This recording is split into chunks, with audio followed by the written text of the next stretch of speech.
귀한 여디디아에 예배 오신 여러분들 한 분 한 분 진심으로 우리 사랑하고 환영하고 축복합니다.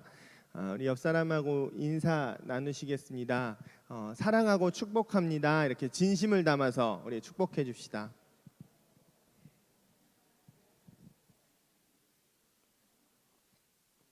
정말 사랑하시지요? 너무 사랑스럽습니다. 우리 다시 한 번만 인사해 봅시다. 다른 분들하고 하셔도 좋고요. 앞에 이걸 꼭 붙이셔야 돼요. 이제 보니 예수님 닮으셨네요.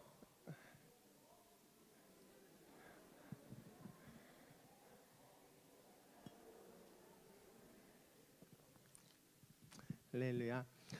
오늘 우리가 함께 나누실 말씀은 요한복음 1장 35절에서 42절까지 말씀입니다. 요한복음 1장 35절에서 42절까지 말씀.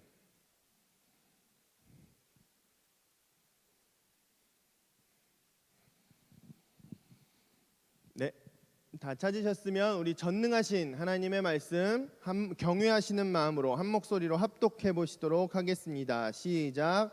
또 이튿날 요한이 자기 제자 중 두 사람과 함께 섰다가 예수께서 건의심을 보고 말하되 보라 하나님의 어린 양이로다. 두 제자가 그의 말을 듣고 예수를 따르거늘 예수께서 돌이켜 그 따르는 것을 보시고 물어 이르시되 무엇을 구하느냐. 이르되 랍비여 어디 계시오니까 하니 랍비는 번역하면 선생이라.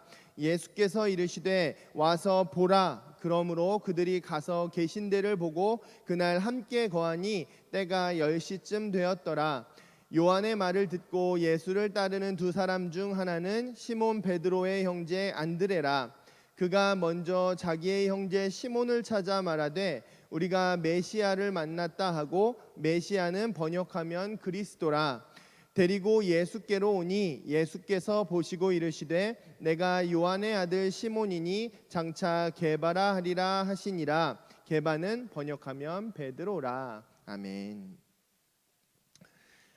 우리가 계속해서 요한복음을 묵상하고 있는데 우리가 요한복음에서 배워야 할 그리고 배울 수 있는 가장 핵심적인 비밀은 우리 인간이 가장 행복할 수 있는 방법 그리고 우리의 인생에 가장 가치 있을 수 있는 방법은 바로 우리가 예수님을 나타내는 삶, 우리를 통해서 누군가 예수님을 보게 되는 삶을 사는 것이라는 사실입니다. 그게 우리 인간들이 창조된 이유고 우리를 이 땅 가운데 보내신 이유였죠. 그래서 지난주에는 나의 평생의 삶 그리고 나의 직업의 소명을 통해서도 예수님을 나타내고 하나님께 영광 돌릴 수 있을 것이다 라는 소망을 함께 나눠보았었고요. 오늘 본문 말씀을 통해서 공동체, 믿음의 공동체 교회를 통해서 이 세상에 우리가 예수님을 나타낼 수 있는 방법을 함께 묵상해 보려고 합니다. 사실은 이 공동체를 통해서 나타내는 게 더 핵심적이고 더 중요한 방법입니다. 왜냐하면 우리가 그 복음에서 배웠었던 것처럼 처음부터 끝까지 이 세상의 핵심은 하나님의 형상, 즉 공동체예요. 이 세상의 핵심은 공동체입니다. 그래서 공동체가 중요합니다. 우리 35절에서 37절까지 말씀 다시 한번 읽어보시죠. 35절에서 37절 말씀입니다. 함께 읽어보시죠. 시작.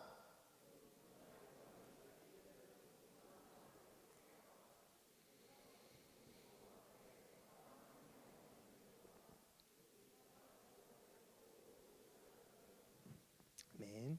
이 장면을 보시면 마치 이제 침례 요한의 사인을 받고 이제 제자가 움직이는 것 같죠. 그러니까 침례 요한은 평소에 이미 이전에 제자들에게 진짜 그리스도가 나타나시면 너희는 내 제자가 아니라 그분을 따라야 된다. 이거를 미리 말해두었다는 것을 우리가 알 수 있습니다. 그 두 제자 중에 한 명은 우리가 잘 아시는 베드로, 사도 베드로의 형제 안드레시죠. 우리 40절 말씀 다시 한번 읽어볼까요? 40절입니다.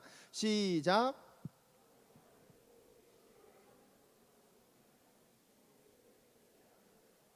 아멘. 베드로의 형제 안드레라. 한 명은 두 제자 중에 한 명은 안드레고 다른 한 명은 성경에 정확하게는 안 나오지만 여러 가지 정황들을 살필 때 일반적으로 우리 신학자들은 요한복음을 기록한 사도 요한이실 거다. 안드레와 요한이 지금 원래 침례 요한의 제자였다가 침례 요한의 사인을 받고 명령을 받고 예수님의 제자로 옮겨갔을 거다, 이적했을 거다, 이렇게 추측합니다. 이 두 형제들 있죠. 안드레와 베드로, 그리고 요한과 야고보, 이 두 형제가 예수님의 최초 제자들이거든요. 최초의 4명의 제자들이라서 그렇게 짐작을 합니다. 그래서 그들이 예수님을 따라오는 걸 보시고 예수님께서 이렇게 물으시죠. 38절 말씀도 다시 한번 읽어봅시다. 38절입니다. 시작.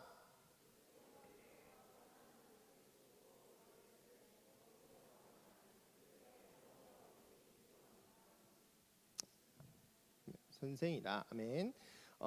그렇게 침례 요한의 사인을 받고 두 명이 따르는 걸 보시고 예수님께서 두 제자들에게 무엇을 구하느냐 이렇게 물으십니다. 이 질문이 굉장히 중요한 질문이에요. 예수님을 따르기 원하는 모든 이들에게 예수님께서 가장 먼저 질문하시는 질문이 사실은 너 뭐 구하고 있니? 이거거든요. 이거는 다음 주에 조금 더 좀 깊이 묵상해 볼 거고요. 오늘은 그 이후의 대화를 먼저 좀 묵상해 보려고 합니다. 예수님께서 이렇게 질문하시자 두 제자가 이렇게 반문하죠. 랍비여, 어디 계시니까? 이렇게 질문합니다. 이거는 이제 문자적으로는 예수님이 지금 어디 묵으시냐는 의미예요. 그런데 진짜 의미, 이제 우리가 이 문맥을 아니까 진짜 의미는 예수님께서 정말로 이스라엘 백성들이 수백 년 동안 기다려온, 대망해온 그 메시아시냐고 지금 묻는 거예요. 내가 지금 예수님이 계신 곳에 가보면 내가 그걸 알 수 있겠냐고 묻는 겁니다. 우리가 지금까지 요한복음의 서론을 차근차근 함께 묵상해 왔는데, 그렇게 요한복음의 서론을 묵상하면 제대로 우리가 이해했다면 이 질문, 지금 당신이 메시아입니까? 랍비여 어디 계시오니까, 이 질문은 사실 모든 사람들이 던지는 근본적인 질문이라는 걸 우리가 알 수 있습니다. 많은 사람들이 자기의 인생으로, 자기의 온 존재로 이렇게 질문합니다. 어디에다 물을지도 모르면서 물어요. 어떻게 하면 이 외로움과 고통과 아픔을 끝낼 수 있을까요? 어디에 가면 내가 행복을 찾을 수 있을까요? 뭘 하면 내 인생의 진짜 가치와 내 인생의 의미를 발견할 수 있을까요? 이 세상 모든 인생들이 찾아 헤매는 이런 질문들, 그 질문들의 정확한 의미는 사실 예수님께서 어디 계시냐고 묻는 거예요. 여러분, 왜 그러신지 아시죠? 예수님 외에는 우리 인생의 진정한 행복과 가치와 의미를 찾을 수가 없기 때문에 그렇습니다. 근데 이 세상 사람들은 그것을 다른 데서 찾기 때문에 당연히 찾을 수가 없는 거죠. 제가 자신 있게 말씀드릴 수 있습니다. 여러분들이 정말 여러분의 인생의 행복과 정말 가치와 그 인생의 의미를 예수님 말고 다른 데서 찾으실 수 있으면 정말로 딱 이게 내 인생의 의미다라고 찾고 마음에 전혀 거리낌이 없을 수 있는 무언가를 찾으실 수 있으시면 예수님 믿지 않으셔도 괜찮아요. 그런 건 찾을 수가 없거든요. 여러분 주변에 그런 걸 찾으신 분을 찾으실 수 있다면 여러분 예수님 안 믿으셔도 괜찮아요. 그런데 그런 건 없습니다. 사람들도 알면서도 신기루를 들이키는 것처럼 계속 자기들을 위로하는 것뿐인 거죠. 이 근원적인 질문들, 우리의 인생의 행복과 가치와 의미를 묻는 질문들에 대한 예수님의 답은 너무나 간단합니다. 오늘의 핵심 구절입니다. 39절 말씀 우리 함께 읽어봅시다. 오늘 가장 중요한 말씀인데 함께 읽어보시겠습니다. 시작.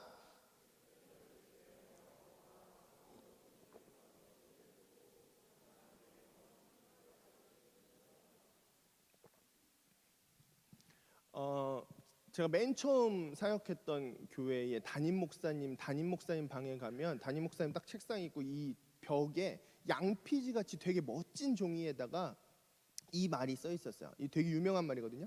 Come and see. 와서 보아라. 이 말이 되게 멋있게 막 써 있었어요. 이게 되게 유명한 구절이거든요. 그냥 와서 보라는 거예요.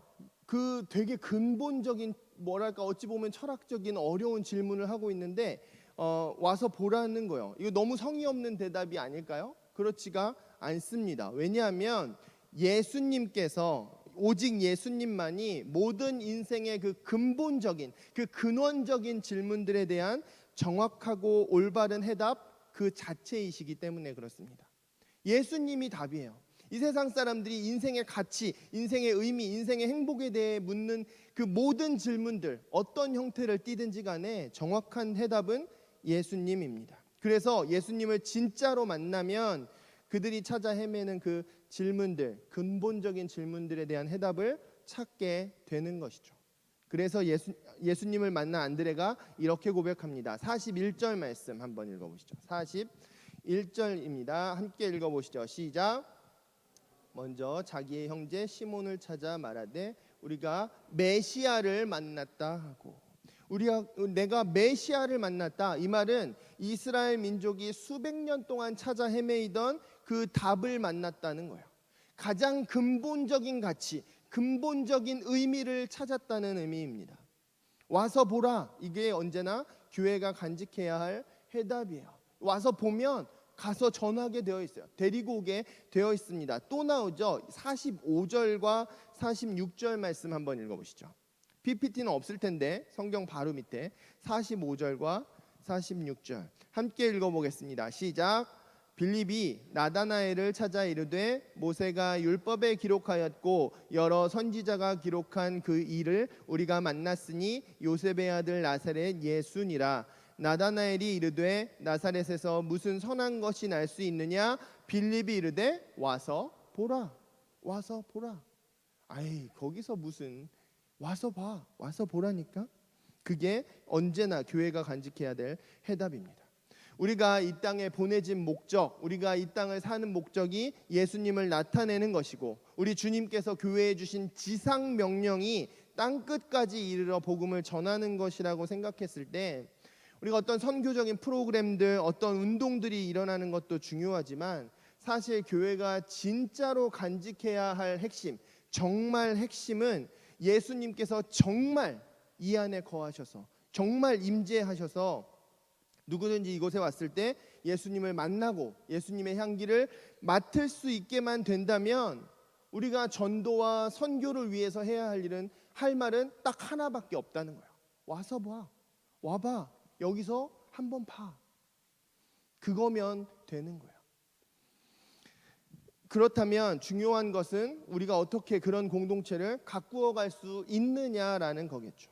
물론 예수님은 이제 하나님이시기 때문에 어디에든지 계세요. 무소부재하시다고 하시죠. 편재하다고 하시기도 하고 지금 여기도 계십니다. 그런데 성경을 보면, 그리고 교회의 역사를 보면 하나님께서 사람에게 느껴지시도록 혹은 보이시도록 특별하게 임재하시는 것은 달라요. 그냥 무소부재와는 다르게 특별하게 임재하시는 경우들이 있습니다. 그래서 우리 여디디아 예배 가운데, 우리 여디디아 가운데 예수님께서 그렇게 특별하게 임재하시게 된다면 우리도 역시 마찬가지예요. 우리 사랑하는, 우리 주변에 믿지 않는 영혼들 있잖아요. 그들의 운명이 어떻게 될지 우리가 알고 있잖아요. 그들을 위해서 해야 할 말이 딱 하나면 돼요. 한번 와봐. 한 번만 와봐. 와서 정말 네 눈으로 봐봐. 이 말만 하면 됩니다. 그러면 교회가 왜 그렇게 특별하다고 하는 건지, 예수님께서 왜 우리 인생들의 해답이 되신다는 건지 너도 알게 될 거야. 우리도 자신 있게 말할 수가 있는 겁니다. 이거는 이 안에 정말 예수님께서 그렇게 특별하게 임재하셔서 우리 안에 답이 있지 않으면 할 수 없는 말이에요. 하면 안 되는 말입니다. 그래서 우리 여디디아가 그렇게 특별하게 예수님께서 임재하시는 공동체, 우리 여디디아의 예배가 정말 그렇게 특별하게 예수님께서 임재하셔서 이곳 가운데 온 영혼들이 이건 뭔가 있는데, 이건 뭔가 이상한데, 이건 뭔가 다른데, 예수님의 향기를, 예수님의 임재를 느낄 수 있는 그런 예배를 만들어 가야 됩니다. 우리 모두에게 그런 소망이 있어야 돼요. 왜냐하면 이거는 절대로 저 혼자서 혹은 우리 사명자들끼리만, 찬양팀만 할 수 있는 게 아니거든요.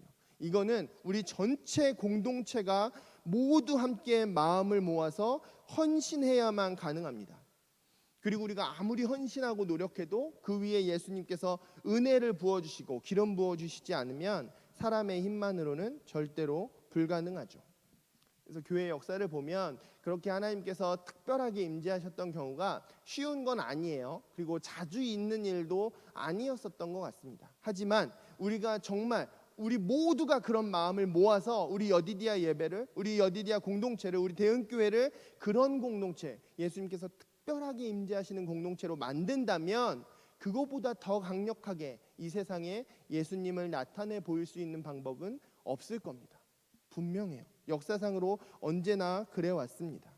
그래서 지금 교회가 참 많이 무너진 것 같아 보이는 시대죠.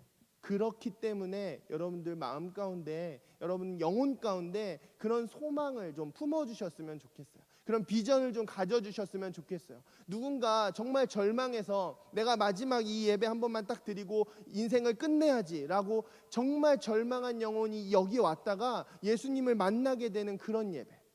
정말 냉랭하게 마음이 딱 닫혀 있어가지고 뭐 여기가 어딘지 네가 뭘 하는지 한번 보자라는 마음을 가지고 왔다가도 이곳 가운데 예수님께서 그 마음 문을 두드리셔서 마음이 활짝 열리게 되는 그런 예배, 그런 공동체를 만들 소망을 가져주셨으면 좋겠습니다. 우리 모두가 가져야 돼요. 모두가 가져야만 우리 여디디아가 그럴 수 있습니다. 그렇다면 우리가 어떻게 그런 공동체를 만들 수 있을까요? 이거는 성경 전체를 이제 통해서 봐야 되지만 오늘은 간단하게 세 가지만 좀 묵상해 보려고 합니다.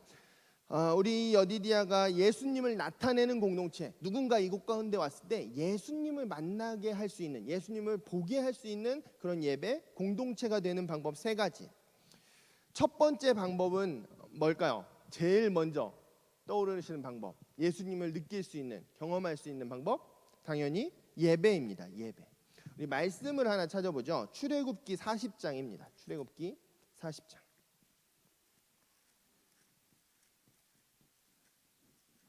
출애굽기 40장 33절에서 35절까지 말씀입니다.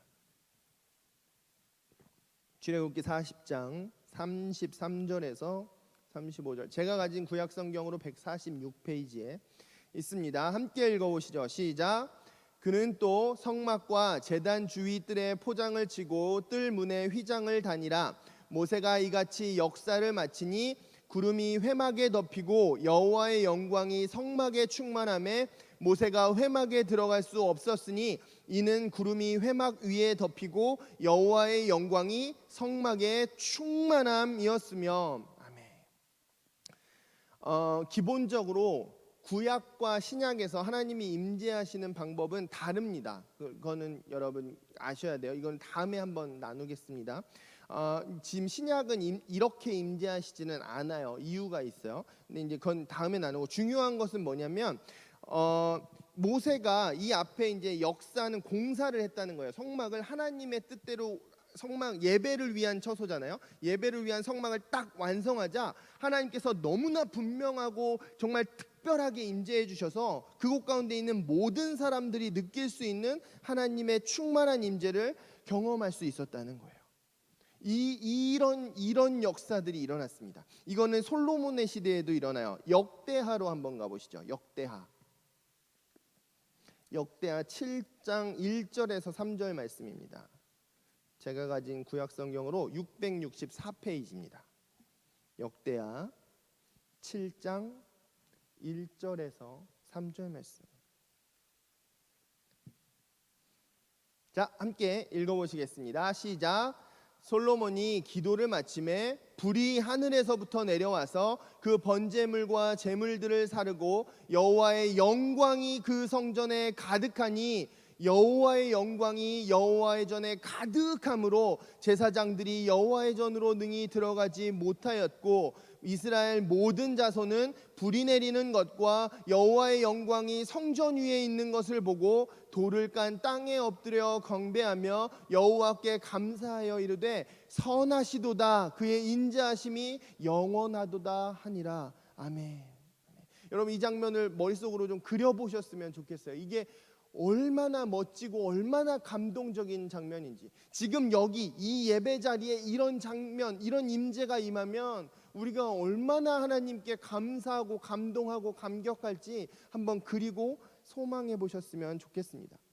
그 여디디아가 원래 솔로몬 별명인 거 아시죠? 그 솔로몬이 원래는 젊었을 때는 되게 성결하고 지혜로웠습니다. 그래서 하나님께서 정하신 법도를 따라서 성전, 예배를 위한 처소죠. 성전을 딱 지었을 때 이 놀라운 하나님의 영광이 임해서 그 영광을 모든 사람들이 경험할 수 있으셨던 겁니다. 이게 왕상 열왕기상 8장에 보시면 제사장들이 무릎을 펼 수도 없을 정도였대요. 사도행전에서도 예배를 드릴 때 하나님께서 성령님께서 강력하게 임재하시는 사건들이 여러 번 나타나죠. 우리가 모두 잘 알고 있습니다. 예배는 하나님께서 이곳 가운데 임재하시는 가장 중요하고 특별한 통로입니다. 이게 물론 이제 신약의 시대를 살고 있는 우리에게는 성령님께서 우리 밖에 거하시지 않고요. 밖에 어떤 눈에 보이는 현상으로 거하시지 않고요. 우리 각 사람 안에 임하실 거예요. 이게 신약의 방법이거든요. 우리 밖에서 눈에 보이는 현상으로 임재하시는 것은 하나님께서 인간 안에 거하실 수 없으셨던, 그건 되게 하나님 원하시던 거거든요. 우리 안에 거하시는 거. 그렇게 하실 수 없으셔서 인간 밖에서 보이는 현상으로 임재하셨던 거고, 지금은 우리 안에 혹은 보이지 않게 임하실 거예요. 지금도 성령님께서 임하시고 계십니다. 그렇지만 동일한 것은 뭐냐면 하나님께서 우리 예배 가운데 그렇게 특별하게 임재하실 때 이곳 가운데 있는 사람들은 느낄 수 있다는 거야. 알 수 있다는 거예요. 보이지 않아도 괜찮아요. 뭔가 막 소란스럽지 않아도 괜찮아요. 우리는 분명히 알게 됩니다. 아, 하나님 지금 여기 특별하게 임재하고 계시는군요. 큰 소리, 큰 악기 소리가 없어도 괜찮아요. 우리 모두 알 수 있게 될 겁니다. 그리고 이곳 가운데 나온 이들이 예수님을 만나게 될 수 있을 거라는 사실은 동일합니다. 우리가 그런 예배를 소망해야 돼요. 그래서 그런 예배를 세워가야 합니다. 그걸 위해서 우리 예배를 위해서 귀하게 헌신해 주시는 많은 분들이 계십니다. 여러분 아시죠? 제일 먼저 우리 앞에 서시는 지오스 찬양팀 있습니다. 여러분 지오스 찬양팀이 이 예배 앞에 서기 위해서 얼마나 귀하게 헌신하는지 아시나요? 정말 일주일 내내 고민하고 토요일 날 연습하고 주일 날 또 섬기고 정말 귀하게 헌신하고 있습니다. 여러분 많이 기도해 주시고 격려해 주셔야 됩니다. 왜냐하면 우리 여디디아의 예배 온도가 지오스한테 달려 있어요. 그렇죠? 되게 많은 부분이 달려 있습니다. 제가 여디디아를 처음 맡게 됐을 때 하나님 여디디아를 어떻게 하길 원하십니까? 어떻게 이끌어가길 원하십니까? 라고 여쭤봤을 때 이 예배에 대한 마음을 주셨었거든요. 근데 그때는 지금과는 조금 달랐죠. 근데 하나님께서 여기까지 이렇게 지오스를 세워주시고 얼마나 든든하게 세워주셔서 얼마나 감사한지 몰라요. 우리 지오스가 얼마나 자랑스러운지 몰라요.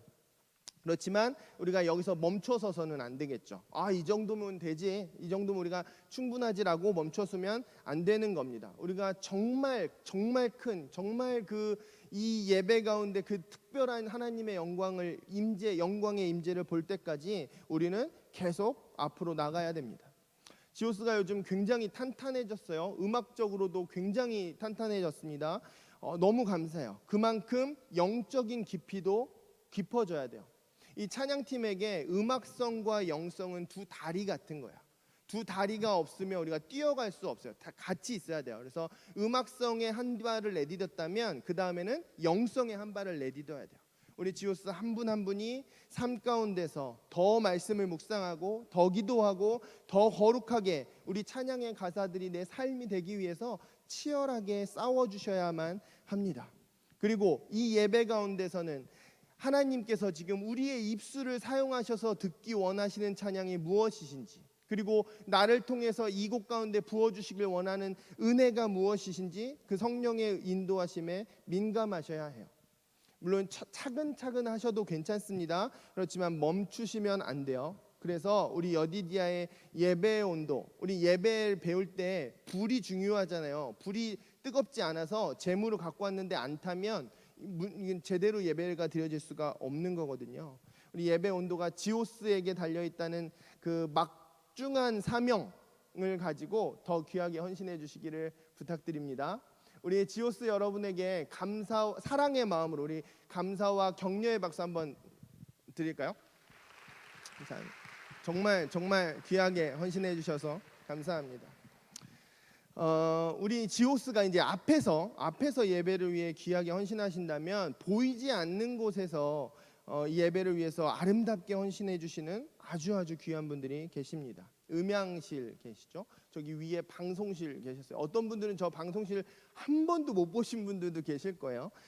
그리고 뭐 주보를 만들어 주시고 접어 주시고 안내해 주시고 뭐 목장 모임을 인도하는 우리 목자분들, 정말 여러 가지 모양으로 우리 예배를 섬겨 주시는 목자님들, 임원분들, 집사님들, 전사님들이 계십니다. 제가 늘 빚진 마음으로 너무너무 감사하고 있어요. 하나님께서 갚아주실 겁니다. 우리 사명자들이 그 자리, 그 보이지 않는 자리에서 묵묵히 섬길 때 어떨 때는 우리가 지칠 때도 있고 힘들 때도 있으실 거예요. 마음이 어려우실 때도 있으실 겁니다. 그런데 예수님께서 말씀하셨던 것처럼 사람에게 드러나지 않고 사람에게 칭찬받지 않는 자리일수록 어떤 자리예요? 하나님께 더 칭찬받을 수 있는 자리라는 것을 기억하시고, 사람들이 보지 않을수록, 사람들이 내 헌신을 보지 않을수록 더 성심성의껏 예배와 공동체를 섬겨주시기를 예수님의 이름으로 부탁드립니다. 예수님께서 반드시 여러분의 헌신, 그 귀한 헌신에 기름 부어주시고 응답해 주셔서 우리 여디디아 가운데 놀라운 하나님의 역사를 보는 그 감격을 가장 먼저 그 보이지 않는 곳에서 헌신하시는 여러분들에게 경험하게 해주실 것입니다. 우리 사명자분들을 위해서 사랑의 마음으로 감사와 격려의 박수 다시 한번 올려드릴까요? 우리 목자님들 너무너무 사랑합니다. 임원들 너무너무 사랑합니다. 마지막으로 우리가 예수님께서 이곳 가운데 특별하게 임재하시는 예배를 드리기 위해서 우리 모든 지체들, 여기 계신 모든 분들이 해주셔야 할 것이 있습니다. 우리 모두가, 이거는 몇몇 사람이 할 수 있는 게 아니라고 말씀드렸죠. 우리 모두가 이 예배 가운데 진정으로 회개하고 정말 뜨겁게 찬양하고 말씀으로 나를 각드는 그 진정한 예배를 세워가야 합니다. 그렇게 우리 한 사람 한 사람, 우리 모두가 하나님께서 기뻐하실, 그리고 하나님의 영광에 합당한 그런 예배를 세워나갈 때, 올려드릴 때 하나님께서 이곳 가운데 우리 예배를 받아주시고 특별하게 임재해 주셔서 이곳 가운데 그 어떤 절망한 영혼들, 냉랭한 영혼들, 낭망한 영혼들, 죄에 사로잡힌 영혼들이 이곳에 오더라도 그들이 예수님을 보고 경험할 수 있게 되는, 그들의 인생이 변하게 되는 놀라운 예배의 기적들을 경험하게 하실 것입니다. 우리가 하나님께 감사의 박수, 그리고 우리가 정말로 그렇게 뜨겁게 하나님께 예배를 드리겠다고 서로 격려하면서 하나님께 결단하면서 서로를 위해서 마지막으로 한 번만 박수하면 좋겠습니다. 서로를 위해서. 네, 우리 공동체가 예수님을 나타낼 수 있는 공동체가 되기 위해서 첫 번째 중요한 것은 예배입니다. 정말 예수님께서 특별하게 임재하시는 예배를 세워주셔야 돼요. 우리 모두 세워가야 합니다. 두 번째 우리가 그런 예수님을 나타내는 공동체가 되는 두 번째 방법은 우리가 이미 나눴던 말씀인데 요한복음 1장 다시 한번 가보시죠. 요한복음 1장 14절 말씀. 요한복음 1장 14절 말씀, 제가 여러 번 강조해 드렸던 말씀이죠. 함께 읽어보시겠습니다. 시작. 말씀이 육신이 되어 우리 가운데 거하심에 우리가 그의 영광을 보니 아버지의 독생자의 영광이요 은혜와 진리가 충만하더라. 아멘. 우리가 배웠지만 예수님께서, 말씀이신 하나님께서 육신이 되셔서 하나님을 나타내 보여주셨어요. 18절에 나오죠. 그리고 우리는, 그리스도인들은 작은 예수들이라고 여러 번 강조드리죠. 우리는 어떤 사람이에요? 예수님의 말씀에 순종해서 예수님을 닮아가는 사람들입니다. 그러면 당연히 나를 통해서 조금씩이라도 세상이 우리들을 통해서 예수님을 볼 수 있게 되겠죠. 우리는 예수님을 닮아가고 있으니까. 그러니까 예수님을 닮아가는 것이 중요합니다. 여기 있는 사람들이 조금씩만 예수님을 닮아간다고 생각해 보세요. 그 말투가 예수님 같고, 그 표정이 예수님 같고, 그 행동이 예수님 같고, 어려울 때 어떤 상황에서 대처하는 방법들이 예수님 같으면 사람들이 이곳 가운데 왔을 때 이 사람들은 뭐지? 이건 왜 이러는 거지? 예수님을 보게 되는 거예요. 그게. 그래서 우리가 예수님의 말씀에 순종해서 예수님을 닮아가는 것, 이게 두 번째로 우리 공동체가 세상에 예수님을 나타내 보여주는 방법입니다. 이거는 제가 앞으로 여러분 귀에 못이 박히도록 반복해서 나눌 말씀이기 때문에 간단하게 넘어가겠습니다. 다만 우리는 예수님을 닮고자 하는 방향성, 이게 있어야 그리스도인이다. 우리는 그냥 교회 나온다고 그리스도인이 아니다. 제가 여러 번 강조하죠. 예수님을 닮고자 하는 인생의 방향성, 내가 연약해도 내가 넘어져도 그 방향성이 있어야 그리스도인이다. 이것만은 꼭 기억해 주시기 바랍니다. 두 번째는 우리가 한 사람 한 사람이 예수님을 닮는 것이고요. 세 번째 우리 공동체가 세상에 예수님을 나타낼 수 있는 방법은 우리가 그리스도의 몸이 되는 겁니다. 그리스도의 몸. 교회는 그리스도의 몸이다. 이 얘기 많이 들어보셨죠? 근데 생각해 보세요. 교회가 그리스도의 몸이면 사람들이 교회를 보면 어떻게 돼야 돼요? 예수님을 보게 되어야 돼요. 그런데 안타깝게도 지금 그렇지 못한 일들이 우리가 많이 경험하고 있죠. 에베소서 말씀 한번 가보시죠. 에베소서 1장입니다. 에베소서 1장 22절에서 23절 말씀.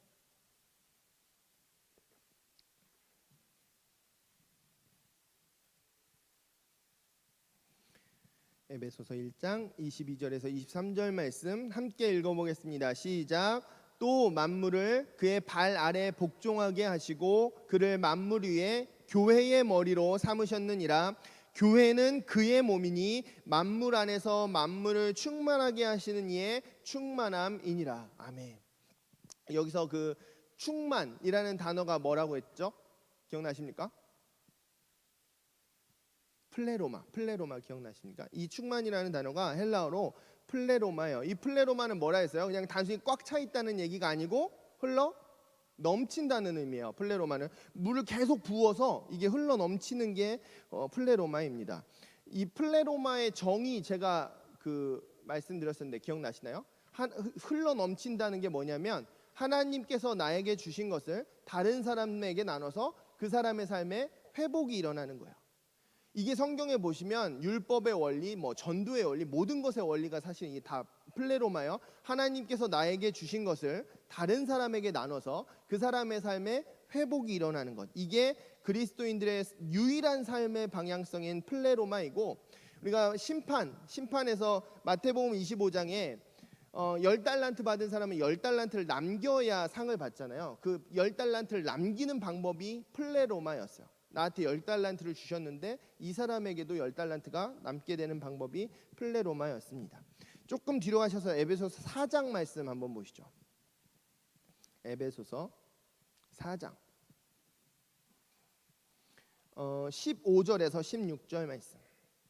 에베소서 4장 15절에서 16절 말씀 함께 읽어보겠습니다. 시작. 오직 사랑 안에서 참된 것을 하여 범사에 그에게까지 자랄지라. 그는 머리니 곧 그리스도라. 그에게서 온몸이 각 마디를 통하여 도움을 받음으로 연결되고 결합되어 각 지체의 분량대로 역사하여 그 몸을 자라게 하며 사랑 안에서 스스로 세우느니라. 아멘. 이게 플레로마를 묘사하는 거예요. 요즘은 우리가 그런 거 많이 볼 수 있죠. 우리 신체에서 어떤 일이 일어나는지 많이 볼 수 있죠. 뼈는 근육을 지탱해주고, 근육은 뼈를 붙잡아주고, 피는 세포들에게 영양분을 주고, 세포는 몸이 자라도록 도와주고, 서로 이렇게 막 주고받으면서 이 몸이 커지고 건강하게 되는 거. 이게 플레로마입니다. 우리가 해야 될 것이 서로 사랑해서 참된 것을 하는 게 이겁니다. 이 플레로마, 이 흘러 넘친다는 것은, 서로 사랑하라는 것은 단순히 좋은 감정을 가지라는 게 아니에요. 하나님께서 주신 것을 우리 공동체 안에 누군가 외로워하는, 지쳐있는, 낭망하고 있는 그 영혼들에게 나눠서 작은 회복들을 일으키라는 말이에요. 이건 감정과 상관없이 할 수 있어요. 사실은 감정과 상관없이도 해야 되는 예수님의 명령입니다. 아까 말씀드렸다시피 우리 목자님들이 여러분들을 되게 많이 사랑하고 생각하고 있는 거 아시죠, 여러분? 감사하게 생각하고 계시죠? 요즘 시대가 워낙 자기를 사랑하는 세대잖아요. 다니엘서에 나오는 것처럼. 그러니까 요즘은 내 인생 하나 하려면 이것도 포기하고 저것도 포기하고 막 그래야 나 하나 살아남을 수 있다, 이렇게 말하잖아요. 내 인생에 있는 요 작은 행복, 작지만 확실한 행복, 요거 하나 잡으려고 이 바깥 세상은 다 외면해 버리라고 그렇게 막 가르쳐 주는 그런데 우리 목자들이 어떻게 해요? 여러분들에게 관심을 갖고 사랑을 쏟고 연락하고 막 밥 사주고 이런 거. 물론 우리 목자님들이 부족할 수도 있죠. 뭐 저들 포함해서 인간이니까. 그렇지만 그거 자체가 얼마나 놀라운 사랑입니까, 여러분? 그렇죠? 그런데 여기서 우리 여디디아가 정말 예수님의 몸이 되기 위해서 중요한 건 뭐냐면 우리도 역시 우리 모두가 역시 사랑을 받기만 해서는 안 된다는 거예요. 우리 몸 세포 안에 사랑을 받기만 하는 세포가 있어요. 뭔지 아세요?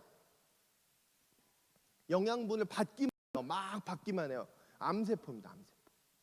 세포는 반드시 몸의 지체들은 반드시 받고 주고 이걸 해야 돼요. 플레로마를 해야 돼요. 서로 예수님께서 우리에게 주신 명령도 서로 사랑하라는 거였잖아요. 여러분들이 우리가 목자에게 사랑을 받기만 하면 안 됩니다. 여러분을 목자들에게 플레로마 해야 돼요.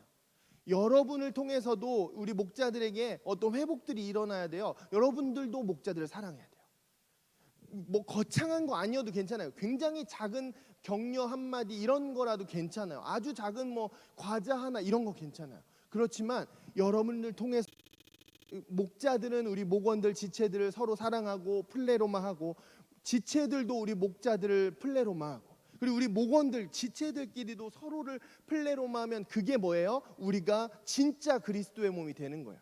그냥 사람들의 모임, 뭐 동아리, 뭐 이런 거 아니고 건물 이런 거 아니고 예수님의 몸이 되는 겁니다. 어떻게 할 때? 서로 플레로마 할 때. 예수님이 명령하신 것처럼 예수님의 사랑으로 너희가 서로 사랑할 때 어떻게 된대요? 너희가 내 제자인 줄 알리라. 이게 플레로마를 얘기하시는 겁니다. 우리가 정말 서로가 서로에게 작은 회복들을 일으켜 나갈 때 우리 공동체는 진짜 그리스도의 몸이 돼서 누가 우리 교회를 보면 우리 여디디아를 보면 와, 진짜 뭐가 있는데 진짜 예수님의 향기가 느껴지는 것 같은데 라고 알 수 있다는 거예요. 사랑하는 여디디아 여러분, 이 마지막 세대 여러분 이 세상을 한번 좀 살펴보십시오. 교회가 살아야 됩니다. 교회를 살려야 합니다. 그거는 저 혼자 할 수 없습니다. 여러분의 손에 달려 있습니다. 사실은 여러분의 손에 달려 있어요. 우리가 우리 대흥교회를 지켜내고 살려내야 합니다. 그래야 예수님 오시기 전에 이 땅에 있는 그 수천만의 믿지 않는 우리가 믿기로 영원한 벌, 영원한 죽음, 영원한 형벌을 향해서 달려가고 있는 그 수천만의 영혼들을 구원할 수 있습니다. 여러분, 우리의 손에 달려 있습니다. 목숨 걸고 이곳 가운데 예배하고 날마다 예수님을 닮아가고 서로를 뜨겁게 사랑함으로 이 공동체를 예수님의 몸으로 만들어가서 우리가 자신 있게 우리 주변에 사랑하는 사람들 중에 믿지 않는 이들 한 번만 와봐. 한 번만 와보면 예수님이 누구신지 보게 될 거야. 알게 될 거야. 그런 공동체를 만들어갈 소망을 품어주시길 간절히 축원합니다. 그거는 그렇게 말하기 전에 우리가 이 공동체를 먼저 그렇게 만들어야 돼요. 그게 순서입니다. 이를 위해서 그 놀라운 위대한 사명을 위해서 헌신하시고 소망을 가지시는 그 사명을 감당하시는 저와 여러분 되시길 우리의 머리 되신 예수님의 이름으로 축원합니다. 자, 함께 기도하시겠습니다. 우리가 많은 경우 나의 기도 제목이나 나의 어려움들, 나의 아픔들을 주님께 올려드릴 때가 많은데 오늘 여러분 좀 특별하게 우리 여디디아의 아픔, 여디디아를 위한 기도 제목을 하나님께 좀 올려드리셨으면 좋겠습니다. 혹은 우리 대흥교회의 아픔, 대흥교회의 기도 제목도 괜찮습니다. 하나님, 우리 여디디아가 우리 대흥교회가 특별하게 임재하셔서 그리스도의 몸이 되어서 누가 이곳 가운데 오든지 예수님을 볼 수 있는 예수님의 향기를 맡을 수 있는 그런 공동체로 세워지길 원합니다. 주님, 우리를 긍휼히 여겨 주시옵소서. 저에게 그 소망과 그 사명과 헌신의 마음을 허락하여 주시옵소서. 붙잡고 함께 기도하시도록 하겠습니다. 기도하시겠습니다.